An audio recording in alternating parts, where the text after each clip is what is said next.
नमस्कार दोस्तों, स्वागत है आप सभी का पाथफाइंडर पर। तो जैसा कि हमने आप सभी दोस्तों से प्रॉमिस किया था कि हम पाथफाइंडर के यूट्यूब चैनल के ऊपर आपके साथ कई सारे सिलेक्टेड ऑफिसर्स के इंटरव्यूज़ को शेयर करने वाले हैं और उनके एक्सपीरियंसेस को शेयर करने वाले हैं।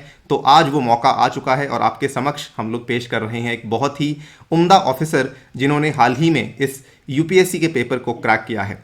इन ऑफिसर का नाम है सूर्या तेजा जी और इन्होंने 76 रैंक अचीव करते हुए इन्होंने एक बहुत बड़ी उपलब्धि भी रखी। ये अपनी स्टेट में भी टॉपर रहे और इनको अपनी स्टेट का ही होम कैडर भी अलॉट हो चुका है।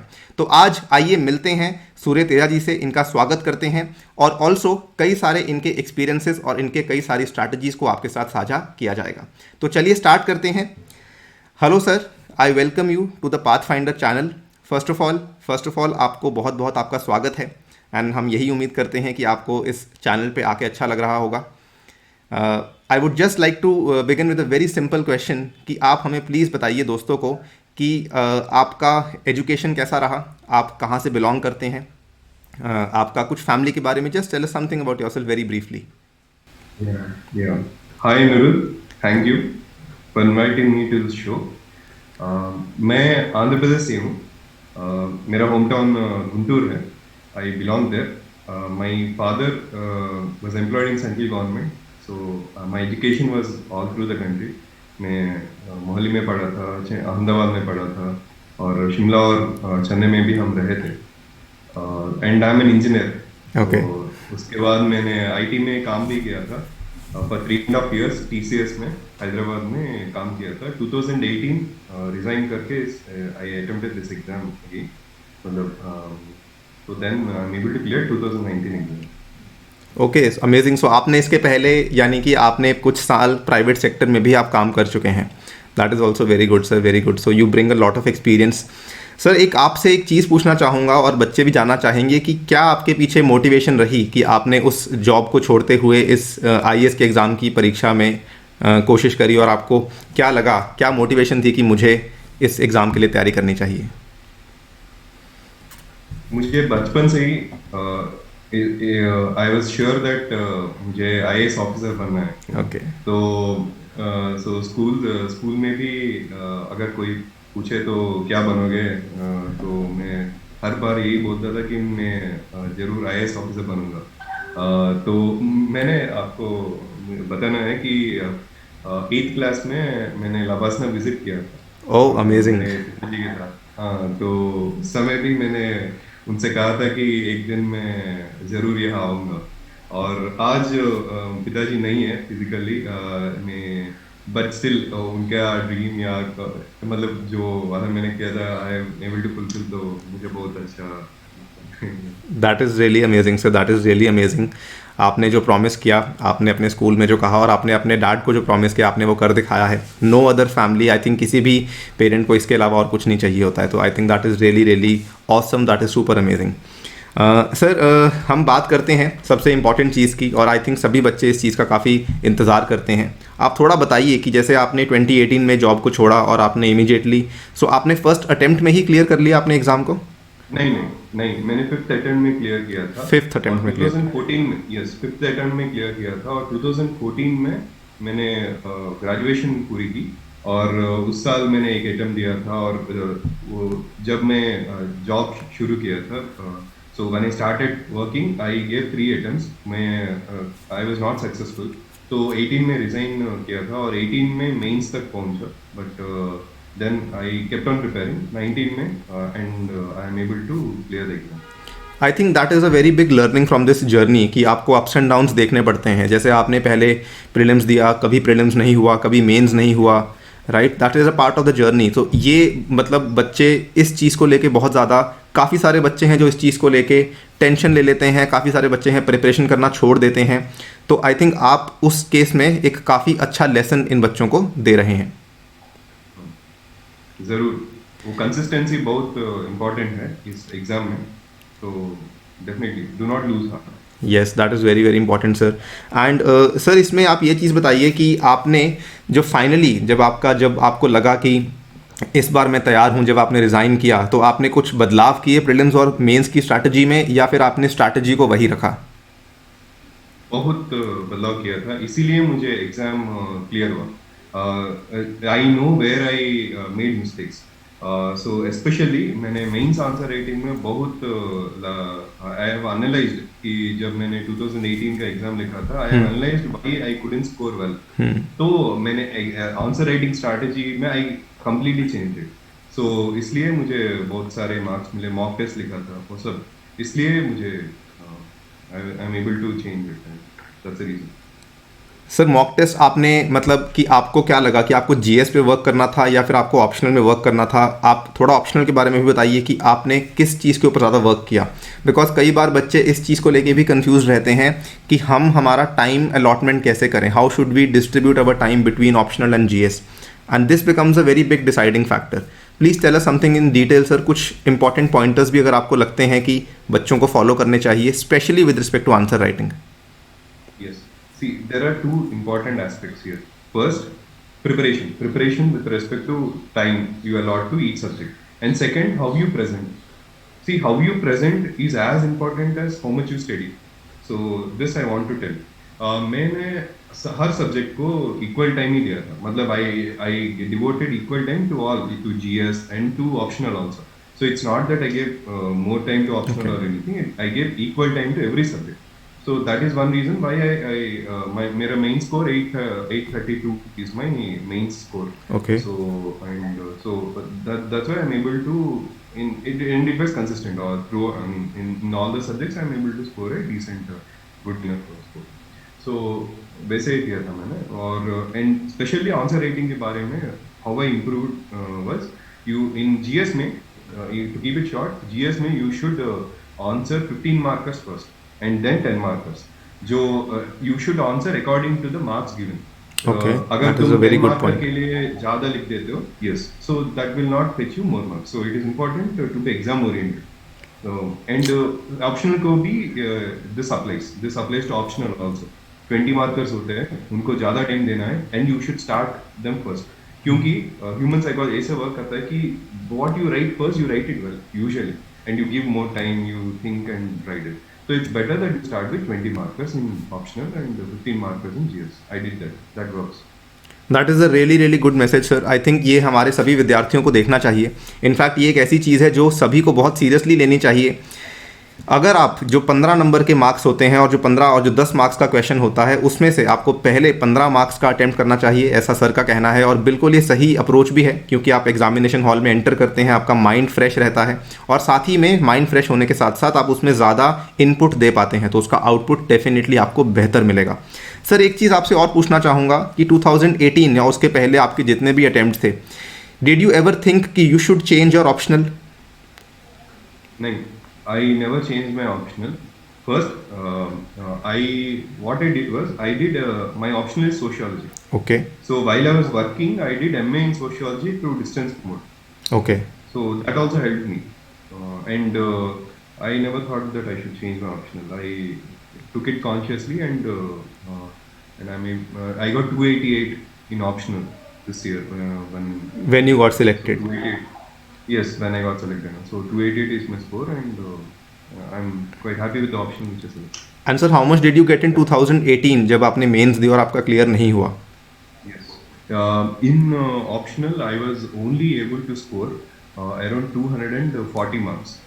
So I am able to improve 48 marks in the next mains.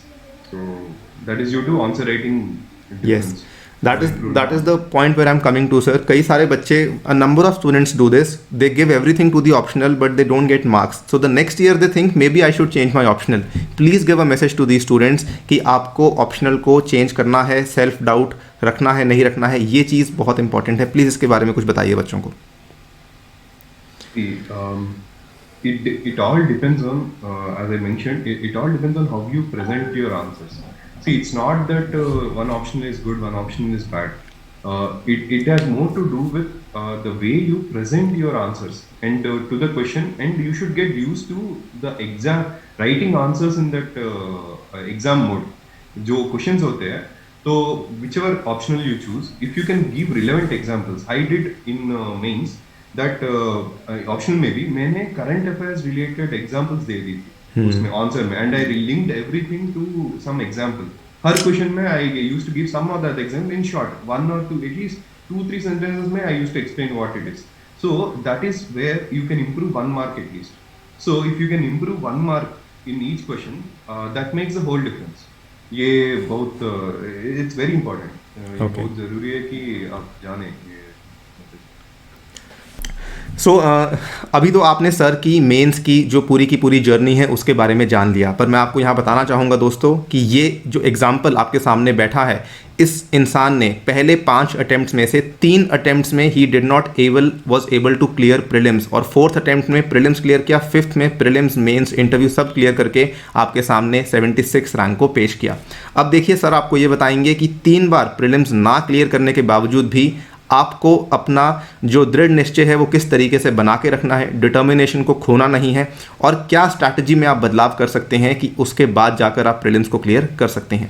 तो प्लीज़ सर बताइए दोस्तों को कि किस तरीके से आपने अपने अंदर सेल्फ डाउट को नहीं आने दिया और आपने इस प्रीलिम्स की जर्नी को क्रॉस किया.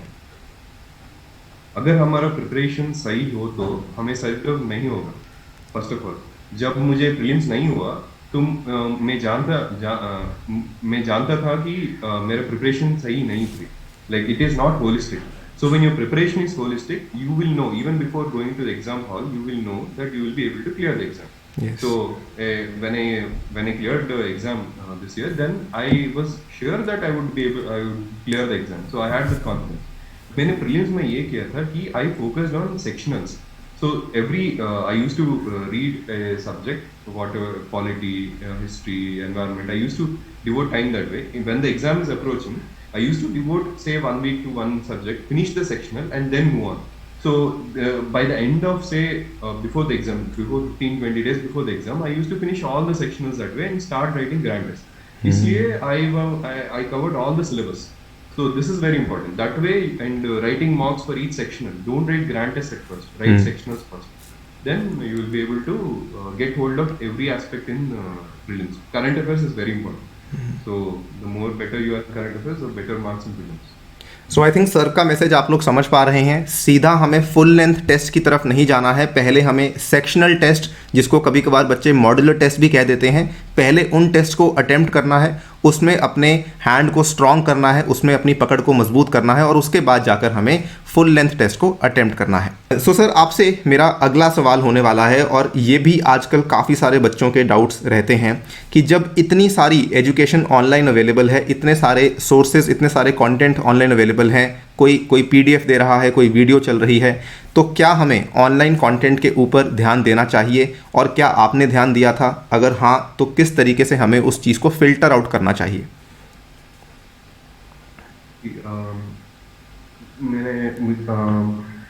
I want to share this thing with you कि मैंने ऑफलाइन क्लासेस अटेंड नहीं किया anywhere. मतलब I am not a regular coaching student anywhere. And I have never been to Delhi for coaching. मैंने job resign करने के बाद I sat in Hyderabad there, and वहाँ एक स्टडी हॉल में बैठ के मैं सुबह से शाम तक पढ़ता रहा. तो it is all materials which I studied, which helped me clear this exam. Second, जो ऑनलाइन कंटेंट्स है, जो करंट अफेयर कंपाइलेशंस होते हैं और सब्जेक्ट के ऊपर जो मटेरियल्स प्रिपेयर होते हैं, they help a lot. So do not undervalue the importance of the material which is available. And also please ensure that you follow one material strictly. So don't do this thing that you follow 4 to 5 and then because at the end of the day in the exam you have 5 minutes to say, if you are writing mail, if you have 5 to 6 minutes to answer a question completely. So please have the content which you can produce there. So you are not doing PhDs in any subject. So please limit your content and matlab follow a single source somewhere and then it will be nice. I think yes, ये सलाह हम भी बहुत बच्चों को देते हैं, but आपने कही है तो आई होप कि इस बार बच्चे आपकी बात मान जाएं कि मल्टीपल सोर्सेज को फॉलो नहीं करना चाहिए. एक सोर्स को फॉलो करना चाहिए, बट डिलीजेंटली, स्ट्रिक्टली उसको फॉलो करना चाहिए स्टार्टिंग से लेके एंड तक. वो आपको कुछ ना कुछ तो डेफिनेटली हेल्प करेगा ही करेगा. सर एक और सवाल आपसे पूछना चाहता हूँ, और ये आपकी जर्नी का सबसे मुश्किल आई थिंक पड़ाव होगा कि क्या आपने कुछ मॉक इंटरव्यूज़ में कुछ अपीयरेंस करी थी? Did you try mock interviews? क्या आपने दिए, और आपने अगर दिया तो आपका एक्सपीरियंस कैसा रहा? मैं मॉक इंटरव्यूज दिया था और एक्सपीरियंस तो अच्छा ही रहा, मॉक इंटरव्यूज में अच्छा ही है। लेकिन मैं ये एडवाइस एस्पिरेंट्स को देना चाहता हूँ जो मेंस क्लियर करके इंटरव्यू जाते हैं, कि ज़्यादा मॉक इंटरव्यूज अटेंड मत करो। मतलब एक इंटरव्यू मॉक इंटरव्यू देने के बाद then you can analyze the type of questions which were asked, and so give time to preparation also. So if you keep on doing mock interviews for many mock interviews, it only loses your focus. So don't do much. And ये ऐसा भी होता है कि multiple people can give you multiple opinions. So don't go too strictly with each one's opinion, but have your self confidence intact every time. So जो and मैं ये भी बताना चाहता हूँ कि यूपीएससी इंटरव्यू में वो जो they see look in the candidate, the honesty and the integrity and the kind of the person you are. So it's not a knowledge test also that way. So don't lose your self confidence if say if you're not able to answer some specific question somewhere. It is perfectly all right. No one expects that you know everything. Yes, So I it think is perfectly. It's a very normal conversation. जितना जितना हमने काफ़ी सारे candidate से बात करी है और आप भी यही बता रहे हैं कि they just talk to you normally and they expect you to behave normally, even if you are not able to answer some questions they are okay with it, right? Okay. Yes. Yes. So sir please बच्चों को ये भी बताइए कि interview के time पर क्या आपने करंट अफेयर्स को फॉलो करना बंद कर दिया था या फिर आप फॉलो करते रहे थे? करते ही रहना है। You should keep on following current affairs. In fact, you should follow more if you want to say. So you must read the paper, especially 2 to 3 days before going to your interview. You should know everything that's happening around. क्योंकि current affairs में बहुत सारे questions पूछे जाते हैं interview में, तो it's very important. So one last question, आप how much did you get in interview and did you expect that you will get so much in interview? I got what I really expected, and I got 171 in interview. Okay, amazing, So amazing. I got, yes. So amazing. So दोस्तों, आपने sir की journey के बारे में तो सुन लिया है। हमने अक्सर सुना होता है कि आईएएस की जो ऑफिसर की जर्नी है वो असल जर्नी शुरू होती है एग्ज़ाम को क्लियर होने के बाद। और आपके सामने सर अब ये बताएंगे कि इनकी ट्रेनिंग का जो पार्ट चल रहा है, जहाँ पर ये सर्व कर रहे हैं, क्या क्या मुश्किल चीज़ें इनको देखनी पड़ रही हैं। सर जैसा कि आपको मैं बता रहा हूँ, ये रिसेंटली इनको अपना होम कैडर मिला है और ये बेसिकली वहाँ पर डिस्ट्रिक्ट अटैचमेंट की ट्रेनिंग को अंडरगो कर रहे हैं and he has been given a huge level of responsibility. अब सर आपको बताएंगे कि क्या क्या रिस्पॉन्सिबिलिटीज़ हैं, क्या क्या मुश्किलें हैं, इस कोविड के टाइम में क्या क्या चीज़ें इनको करनी पड़ रही हैं। सर प्लीज़ थोड़ा सा इसमें हमें बताइए।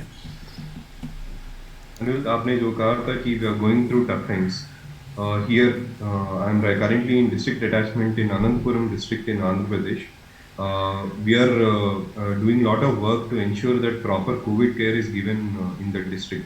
And the collector appointed me as a special officer at Government General Hospital here, and we are also managing 104 call center. So, as an IAS officer, you are expected to always be at the forefront. Even your seniors here, the collectors here, the joint collectors here, everybody takes the lead. And it is very important. You realize that once you come to the district, you realize that administration is very important. So, you have to, it is you who can change a lot of things, and who can save lives literally in this situation. So just 2 days ago, I was in Padipatri here in the district, wherein we are building a 500 bedded oxygen makeshift hospital. So it's just beside an oxygen plant, so that we don't have to transport oxygen from a plant to there. So we have actually shifted and kept the makeshift hospital there. ऐसे काम करने की like you get this opportunity to work like this. So IAS is one such opportunity, and I'm enjoying the challenging work here right now in district attachment. I think it's a huge responsibility sir, इस critical time में critical resources को manage करना, and these are the formative years. If you can go through these years, I am sure कि आप आगे जाके और भी अच्छा करेंगे और देश के लिए और भी अच्छा काम करने में सफल हो पाएंगे। सर जाने से पहले एक और चीज़ आपसे मैं कहना चाहूँगा, प्लीज़ हमारे बच्चों को कुछ वर्ड्स ऑफ विजडम बताइए। Please motivate them so that they don't lose their hope in these tough times, and also any word of wisdom, any observation you would like to share, please sir. Sure.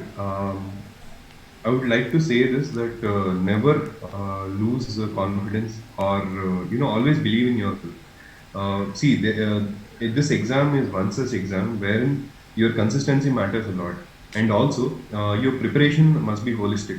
So when I'll tell you what I did. So I had single-minded focus when I'm preparing. So right from the time I resigned to my job in 18 till this 90, I have for the 1 year I was completely into preparation. Till morning till night I was doing related to preparing. I was preparing, writing exams and all that.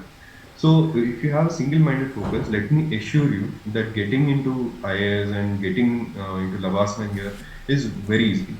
It is not tough at all. And this is not opinion of just me, but all my batchmates.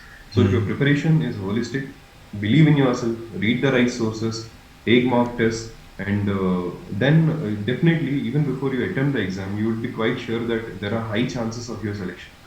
So never lose your confidence at any cost. That is my message. Thank you sir, thank you for the great message, thank you for the very inspiring message. So जैसा कि आपने देखा दोस्तों, sir ने हमारे साथ बहुत अपना बेहतरीन अनुभव शेयर किया, बट मेरे लिए सबसे इम्पॉर्टेंट मैसेज सर का यही था कि आईएएस की जो सबसे अच्छी जर्नी होती है, सबसे मुश्किल जर्नी होती है, वो once you come into the job तब स्टार्ट होती है, और आपने सर का अनुभव देख ही लिया है। तो आशा करते हैं कि आपको ये पूरा का पूरा सेशन बहुत पसंद आया होगा। सबसे पहले सर को धन्यवाद कहना चाहता हूँ, साथ ही में उन सभी बच्चों को धन्यवाद कहना चाहता हूँ जिन्होंने अपना टाइम दिया और इस वीडियो को देखा। एंड ऑल्सो आप सभी से हमारा प्रॉमिस है कि हम ऐसे सेशंस आपके साथ और भी लेकर आएंगे और आईएएस की और बहुत सारी बेहतरीन जर्नीज आपके साथ शेयर करेंगे। थैंक यू दोस्तों, stay tuned and stay safe.